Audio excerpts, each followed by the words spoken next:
നമസ്കാരം. Big boss Malayalam season 6 ഒരു live update video ആണ് കേട്ടോ. നിങ്ങൾ തംബ്നെയിലിൽ നിന്ന് ശ്രദ്ധിച്ചിട്ടുണ്ടായിരിക്കും. നോമിനേഷനിൽ ഇപ്പം നടന്നിട്ടുള്ള ലൈവിൽ നടന്ന നോമിനേഷനിൽ ജാസ്മിൻ ജാഫർ സത്യം പറഞ്ഞാൽ ഞാൻ ഞെട്ടിപ്പോയി. എന്താണ് അവളുടെ മനസ്സ് എന്താണെന്നുള്ളത്, എന്താണ് അവൾ പ്രവർത്തിക്കുന്നത് എന്നുള്ളത് നമുക്ക് മനസ്സിലാവുന്നില്ല. ജാസ്മിൻ ജാഫർ നോമിനേറ്റ് ചെയ്തത് സായി കൃഷ്ണൻ സീക്രട്ട് ഏജൻറ്റിനെയാണ്. സായിനെ നോമിനേറ്റ് ചെയ്തത് റീസൺ എന്താണെന്ന് വെച്ചാൽ പുറത്തുള്ള കാര്യങ്ങൾ അകത്ത് വന്ന് പറഞ്ഞു എന്നുള്ളത്. സത്യം പറഞ്ഞാൽ ഞാൻ അങ്ങനെ ഇരുന്ന് പോയി 2 മിനിറ്റ്, ഒന്നും പറയാനില്ല. ബിജുക്കുട്ടൻ്റെ മറ്റേ ഡയലോഗ് പറഞ്ഞാൽ ഒന്നും പറയാനില്ല. കാരണം വല്ല ആവശ്യം ഉണ്ടായിരുന്നോ? എനിക്കത് കണ്ട സമയത്ത് തോന്നിയെന്താ വെച്ചാൽ, നമ്മൾ ഈ ആങ്ങളമാരുണ്ടല്ലോ, ഏട്ടന്മാർ അനിയത്തിമാരെ ഒരുപാട് കെയർ കൊടുത്ത് കൊണ്ടു നടക്കും. ഒരു കെയറേട്ടൻ അല്ലെങ്കിൽ കെയറണ്ണനായിട്ടുള്ള സായി അണ്ണനെ ജാസ്മിൻ എന്ന കുഞ്ഞനുജത്തി നല്ല വെടിപ്പായിട്ട് അങ്ങോട്ട് തേച്ച പോലെ തോന്നി. കാരണം അങ്ങനെ ഒരു സംഗതി ഉണ്ടല്ലോ, ഏട്ടന്മാർ അനിയത്തിമാർക്ക് വേണ്ടിയിട്ട് ഒരുപാട് കാര്യങ്ങൾ ചെയ്യും. അവസാനം ഞാൻ എല്ലാവരും പറയില്ല, എനിക്കുണ്ടൊരു അനിയത്തി, ഞാൻ അങ്ങനെ പറയല്ല. ഏട്ടന്മാർ അനിയത്തിമാർക്ക് നമ്മൾ ഒരുപാട് സിനിമയിലും കുറേ റിയൽ ലൈഫിലും അവിടെ ഇവിടെയൊക്കെ കേട്ടിട്ടുണ്ടല്ലോ. ഏട്ടന്മാർക്ക് വേണ്ടിയിട്ട് അനിയത്തിമാർക്ക് വേണ്ടിയിട്ട് ഏട്ടന്മാർ ഒരുപാട് കഷ്ടപ്പെടും.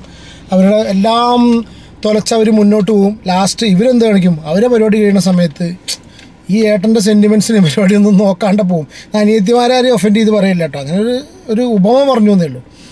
ആ ഒരു കണ്ടീഷനായിപ്പോയി സീക്രട്ട് ഏജൻറ്റ് എന്ന സായി കൃഷ്ണൻ്റെ. കാരണം എന്താ വെച്ചാൽ ജാസ്മിൻ ജാഫർ എന്താണ് അത് ചെയ്തതെന്ന് എനിക്കറിയില്ല.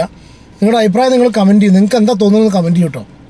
കാരണം എന്താ വെച്ചാൽ വെടിപ്പായിട്ട് തേച്ചു എന്നുള്ള കമൻറ്റ് തന്നെയാണ് വരുന്നത്. എനിക്കും അത് തന്നെയാണ്, ഞാനത് പറയാതെ പറയുകയാണ്. കാരണം വെച്ചാൽ സായി കൃഷ്ണനെയും തേച്ചു, ബാക്കിയുള്ള കുറേ ആൾക്കാരെ ഏതൊക്കെയോ വകുപ്പിൽ തേച്ചു. ഇവിടെ സായിനെ അതെ സായി കാക്കാന്ന് സായി കാക്കാന്ന് വിളിക്കുന്നില്ല. എന്തുകൊണ്ടോ സായി കാക്കാന്ന് വിളിച്ച് കണ്ടില്ല.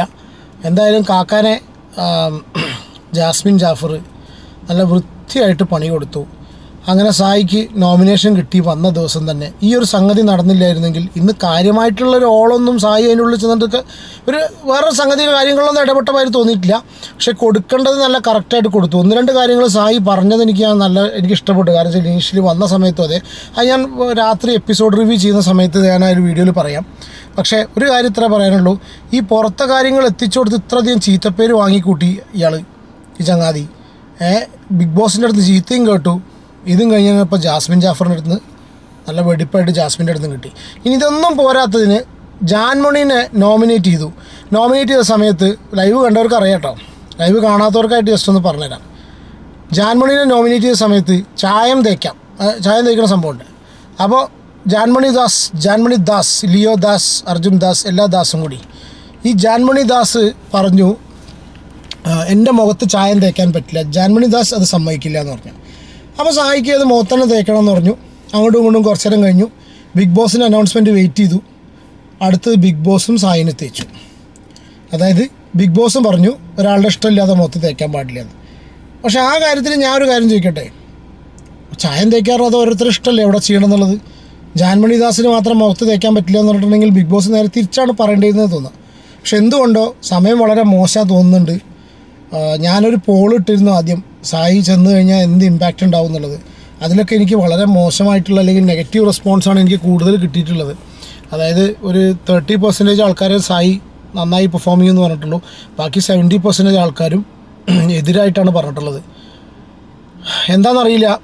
എന്താണെന്നുണ്ടെങ്കിലും ഫസ്റ്റ് ഡേ ഞാൻ ഈ ഒരു വീഡിയോ സ്പെസിഫിക്കായിട്ട് എടുത്ത് ചെയ്യാൻ വെച്ചാൽ ഇതിന് കണ്ടിന്യൂഷനായിട്ട് 2 വീഡിയോ ചെയ്തുകൊണ്ട് മാത്രം ചെയ്തു തന്നേ ഉള്ളൂ. ലൈവ് അപ്ഡേറ്റാണ്, ലൈവ് കണ്ടവർക്കറിയാം. ജാസ്മിൻ ജാഫർ വീണ്ടും ആൾക്കാരെ വെറുപ്പിച്ചുകൊണ്ടിരിക്കുകയാണ്. സീരിയസ് ആയിട്ട് പറയാം. സായി ചെയ്ത് പൊട്ടത്തരാണെങ്കിൽ ജാസ്മിൻ അറിഞ്ഞുകൊണ്ട് വളരെ മോശം പ്രവൃത്തിയാണ് ചെയ്തുകൊണ്ടിരിക്കുന്നത്. സീരിയസ് ആയിട്ട് പറയാം. പുറത്തെ കാര്യങ്ങൾ ഞങ്ങൾ ചിലപ്പോൾ, ജാസ്മിൻ പറഞ്ഞതാണ്, പുറത്തെ കാര്യങ്ങൾ ഞങ്ങൾ ചിലപ്പോൾ ചോദിക്കും, പക്ഷെ അത് പറഞ്ഞു തരാൻ പാടില്ല. അത് ജെനുവിനാണെന്നുള്ള ബിഗ് ബോസൊക്കെ അനൗൺസ് ചെയ്തു. ബിഗ് ബോസ് വരെ അനൗൺസ് ചെയ്തു, നിങ്ങളിപ്പോൾ പുറത്തുള്ള കാര്യങ്ങൾ പലരും പുറത്തുനിന്ന് വന്ന് പറയും എന്ന് പറഞ്ഞിട്ട് ബിഗ് ബോസ് അനൗൺസ് ചെയ്തതുകൊണ്ട് ന്യായീകരണമൊക്കെയാണ് അവൾ കൊടുത്തിട്ടുള്ളത്. എല്ലാവർക്കും അവരവരുടേതായ ന്യായീകരണങ്ങളുണ്ടാവും. പിന്നെ ഞാൻ വീണ്ടും പറയുന്നു, ജാസ്മിൻ ജാഫറിന് എന്തോ ഒരു സ്പെഷ്യൽ ഹോൾഡ് ബിഗ് ബോസിലുണ്ട് തോന്നുന്നുണ്ട്. എന്തോ ഒരു സ്പെഷ്യൽ ഹോൾഡ്. കാരണം എന്താ വെച്ചാൽ ഇന്നും ജാസ്മിൻ ജാഫറിനെ രക്ഷിച്ചെടുക്കാൻ എവിടേക്കോ ബിഗ് ബോസ് എന്തൊക്കെയോ പെടാപ്പാട് പെടുന്ന പോലെ എനിക്ക് തോന്നി. നിങ്ങളുടെ അഭിപ്രായം കമൻറ്റ് ചെയ്യൂ.